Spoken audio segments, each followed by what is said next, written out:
His talk title is, and I have to read this slowly, An Insight's Introspective, Einstein's Definition of Insanity and the Future of Consumer Insight. Over to you, Randy.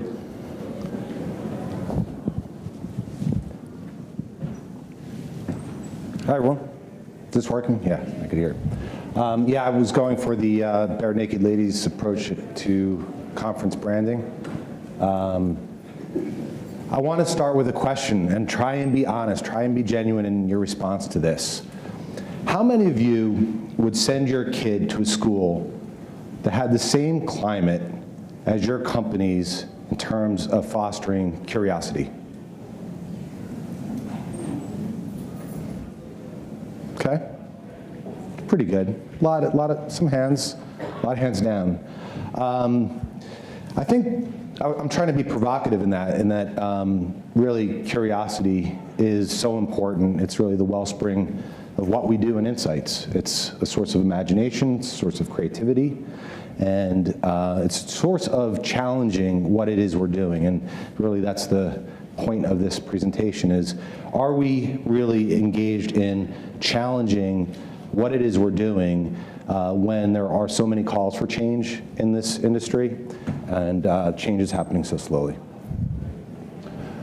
So just to set terms here, Einstein's definition of insanity, doing the same thing over and over again and expecting different results. Some question whether Einstein has said that, but when you're Einstein, you get attributed to a lot of things. My question to you is, how's that working for you? He also said that problem solving requires new approaches. We can't solve problems by using the same kind of thinking that created the problems in the first place. So again, we'll be speaking about the types of things that we should be doing differently and some of the reasons why we are facing such challenges. Because there is a problem in the insights industry. This is from a 2009 study from BCG. It's a little dated, but my proposition would be that things really haven't changed very much since 2009. And I was happy to hear, talking to Simon Chadwick from Cambiar, that this year they will be updating. Cambiar is partnering with BCG, so they'll be updating this. We'll see how well things are moving, if at all. But what's really important here is when you look at this, it's a spectrum. And on the left side of the spectrum, you have market research as order takers. And on the right side, market researchers as members of a strategic foresight organization. And what they determined was that 90% of those polled, and these are marketers and marketing insights practitioners, 90% of those questions fell into the bottom two buckets, traditional market research and business contributors. And on the right side, you have insights as a competitive advantage. And if we're not delivering on insights as a competitive advantage, I question, what are we doing? It's almost like we are getting insights into an organization in the hope that something will happen. I'm not going to go into all these, but here are some of the attributes of each of these buckets. I'll focus on this last one just for a second here in the interest of time.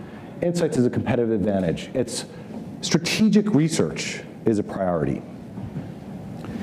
Insights are, Insights are embedded across functions. It's not just existing within the insights function, it's not just existing within the marketing function, but it's throughout the organization. The company builds a knowledge base that turns into a learning organization. And the company is focused on foresight and prediction using a wide variety of sources, and I want to focus on the wide variety of sources in a bit. There have been some headwinds. There have been some things that have hurt our industry and some things that are changing around us that is shaking the foundation a bit.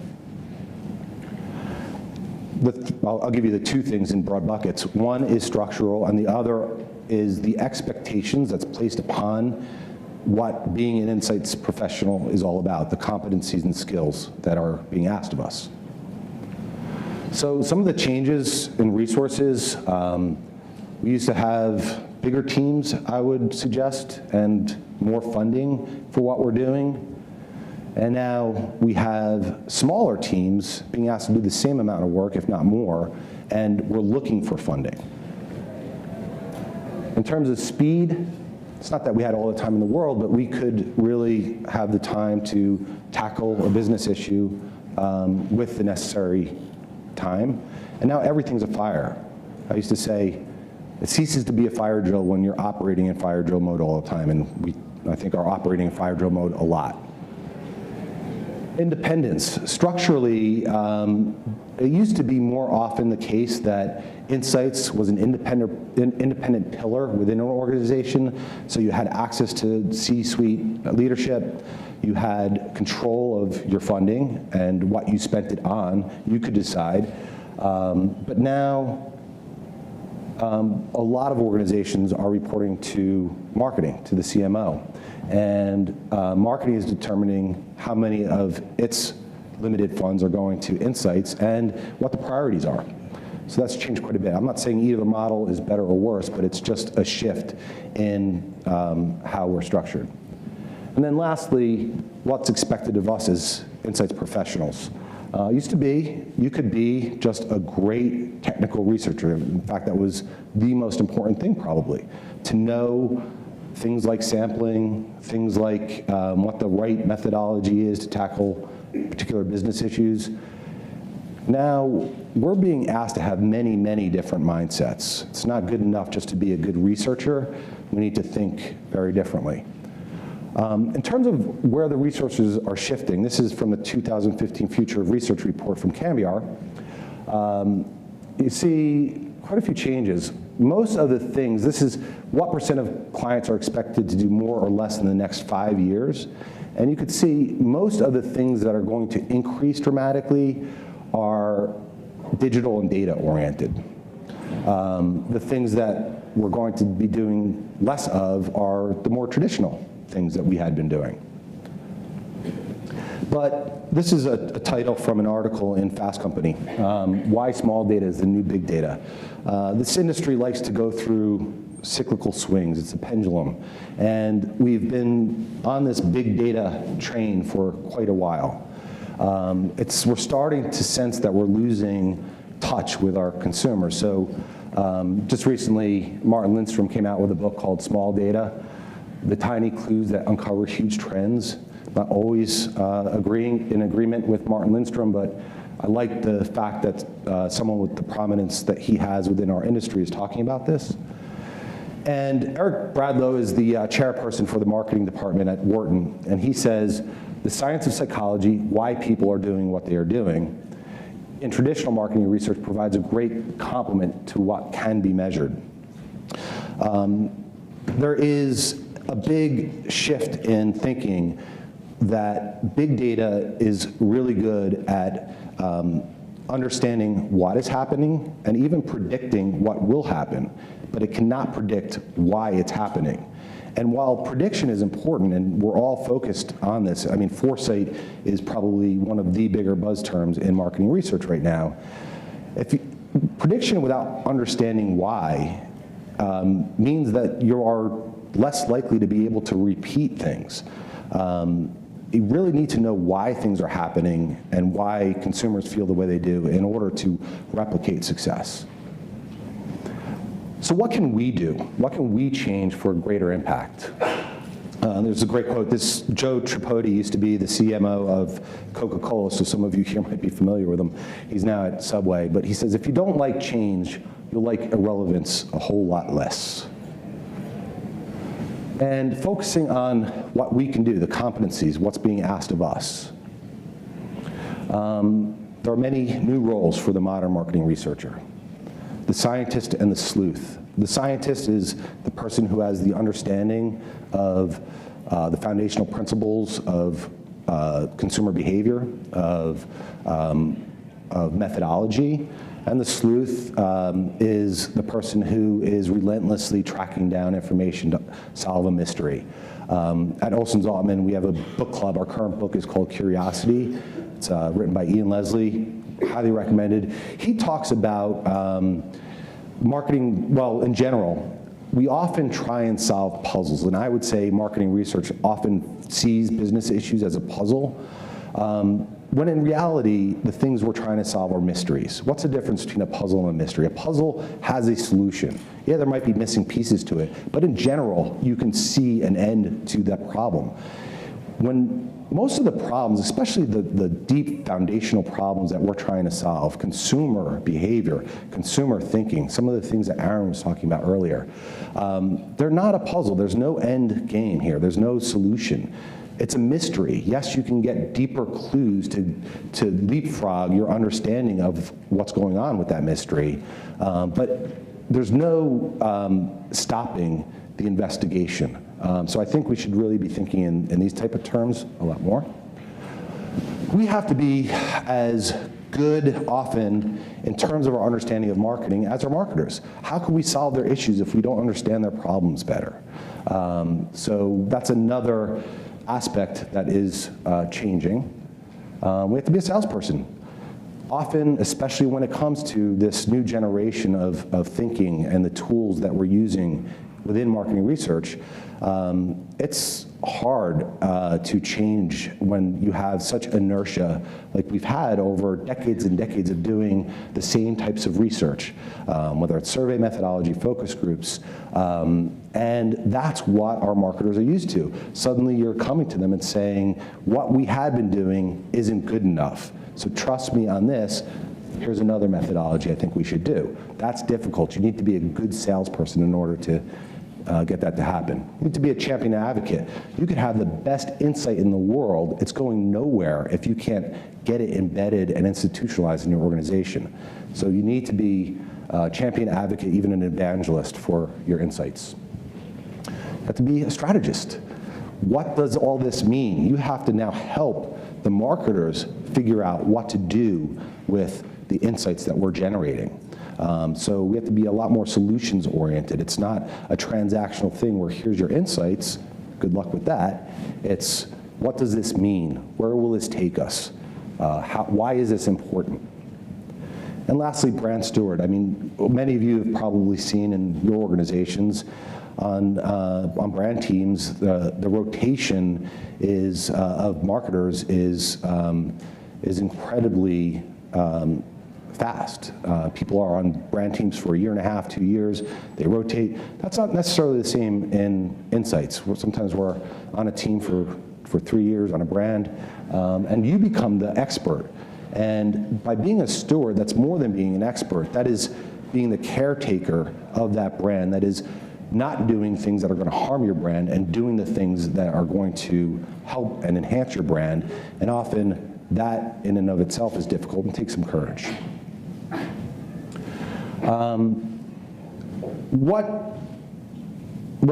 Thinking about the title of this, continuing to do the same things over and over, expecting different results, we are still doing, I would say, the bulk of our research is traditional in that it's still thinking in a traditional model, that we are rational beings, that we are conscious of the decisions, and that consciousness is what is important in the decision-making process. It goes back to the days of Plato, where he saw this allegory as a charioteer is reason, with control over his two steeds, emotion and desire, or passion it's often called, who are often fighting to go different directions and fighting with the charioteer. But the charioteer still has control. The new way of thinking about this is more like what Jonathan Haidt at NYU calls the rider on the elephant, where the rider is consciousness, the elephant is non-consciousness, it's emotion and the subconscious. And it's very difficult for that rider to control the elephant. And if you want to change behavior, you need to speak to the elephant, not the rider. Yet, in marketing research, so thinking about that, if you need to speak to the elephant, not the rider, who are we asking our questions of when we're doing marketing research? Not the elephant. We're still asking the rider, the consciousness. We're still tapping into that small part of what is really happening when we're considering what consumers are thinking, feeling, and doing.